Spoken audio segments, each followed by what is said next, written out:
Olá, queridos, a graça e a paz do nosso Senhor Jesus. Eu estou aqui juntamente com você para mais uma vez fazermos uma reflexão da palavra do Senhor. Lucas capítulo 8, versículo 49 e versículo 50 é o nosso texto básico. A palavra do Senhor nos diz da seguinte forma: falava ele ainda quando veio uma pessoa da casa do chefe da sinagoga dizendo: tua filha já está morta, não incomodes mais o mestre.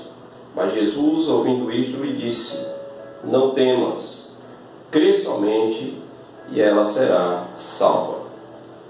Thomas Edison, conhecido como o gênio da lâmpada, é talvez o maior exemplo de persistência, de perseverança e de resiliência.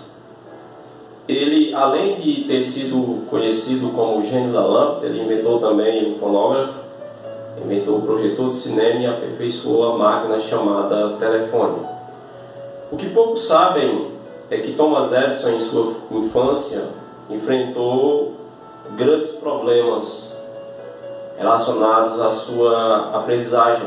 Foi rotulado como alguém que era incapaz de aprender, de assimilar o conteúdo que era ensinado em sala de aula. Quando ele tinha 8 anos de idade, ali no ano de 1855, o professor Engel, que era o único professor que ele tinha na época, chamou a senhora Eliot, que era a sua mãe, e disse para ela que Thomas Edison era incapaz de aprender qualquer coisa, que ele tinha o cérebro oco e que ainda por cima atrapalhava o desempenho dos demais colegas em sala de aula. Adicionado a todos esses problemas, esses agravantes, tinha o seu problema também de surdez. Ele tinha sérias dificuldades de ouvir, o que certamente fazia com que o seu aprendizado ainda viesse de forma mais lenta, de forma mais vagarosa. O que você faria se você estivesse no lugar da senhora Eliot, a mãe de Thomas Edison, ao ouvir de um professor que certamente era experiente, que seu filho não tinha condições de aprender? Você acreditaria nas palavras do professor e as tomaria como diagnóstico definitivo? Ou você faria mais uma tentativa? A senhora Eliot resolveu levar o seu filho para casa, não tendo muitas alternativas, porque ele acabara de ser expulso de sala e também da escola, e começou de forma amadora e simples a ensinar para o seu filho as primeiras frases, as primeiras palavras, as primeiras coisas. E o resultado disso nós já sabemos. Thomas Edison se tornou o gênio da lâmpada e de tantas outras criações e invenções que o mundo certamente tem como úteis, como populares. Esse texto que nós lemos se encontra dentro daquele contexto específico onde Jairo, que é o chefe da sinagoga, vai ter com Jesus para lhe pedir ajuda, porque sua filha de 12 anos está terrivelmente enferma ao ponto de morrer. E Jesus atende ao pedido de Jairo, se dirige provavelmente à casa onde a menina estava enferma, sendo que no meio do caminho, no meio da trajetória, ele é interrompido por uma grande multidão, e no meio dessa multidão tem aquela mulher que ficou conhecida como a mulher do fluxo de sangue, que sofria de uma hemorragia, inclusive há 12 anos também. E Jesus cura essa mulher, estando ele ainda a conversar com ela. Chegam alguns da casa do chefe da sinagoga, ou seja, da casa de Jairo, e avisa para Jairo que não adianta mais incomodar o mestre, porque sua filha já estava morta. Antes de Jairo esboçar qualquer reação a essa notícia trágica, Jesus o consola e Jesus interrompe aquele discurso de tragédia e diz para Jairo não temer e que ele precisa apenas crer e tudo vai ficar bem. Em outras palavras, é isso que Jesus está dizendo. Assim sendo, Jairo tem diante dos seus ouvidos, diante de si, duas vozes. Uma voz que traz a notícia trágica, que traz uma notícia desastrosa e que certamente era a notícia mais trágica da sua vida, a morte de sua filha, e do outro lado a voz de Jesus que dizia para ele crer, para ele não temer, que tudo ficaria bem. Qual dessas vozes Jairo deveria ouvir? É importante dizer que pelo contexto nós conseguimos deduzir que Jairo acreditou nas palavras de Jesus, tanto que o levou à sua casa onde a menina estava enferma. E chegando naquela casa, Jesus manda que as pessoas se afastem, porque ele quer ir ter com a menina, pois ela apenas dorme.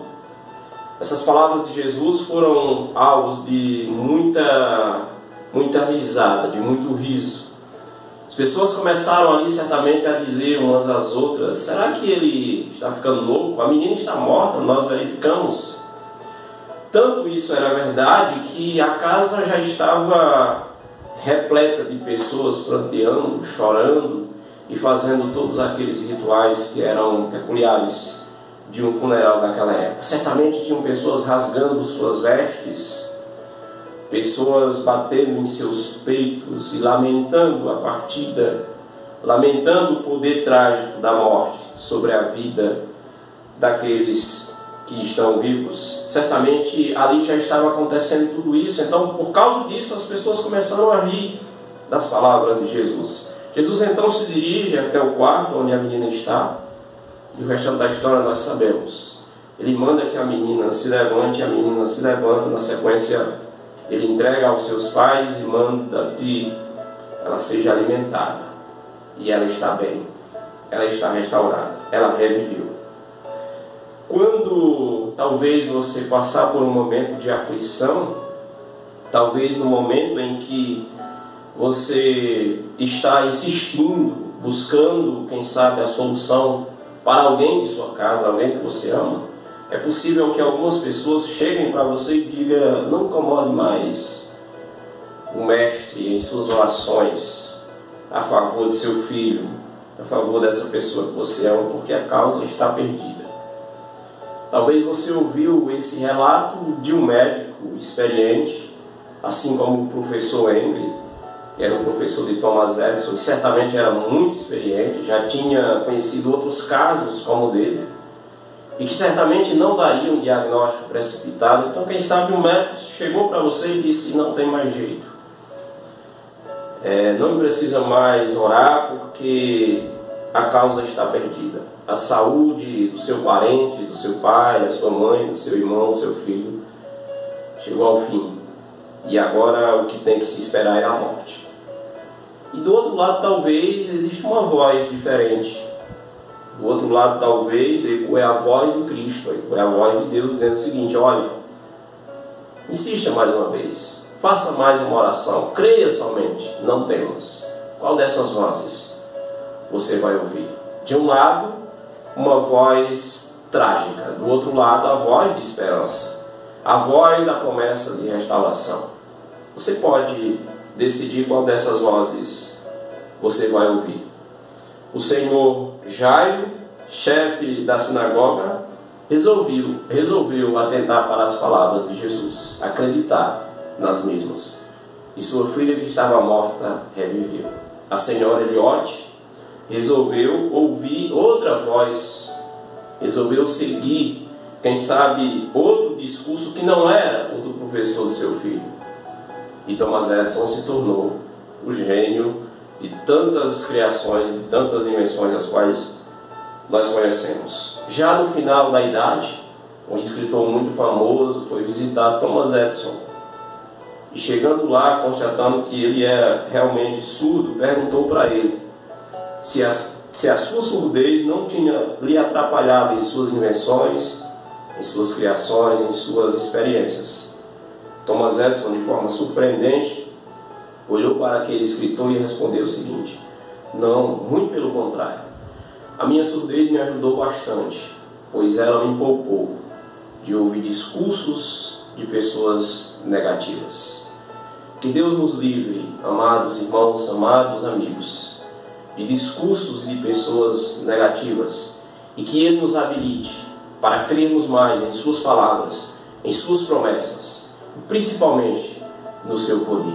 Que Ele te abençoe, em nome de Jesus.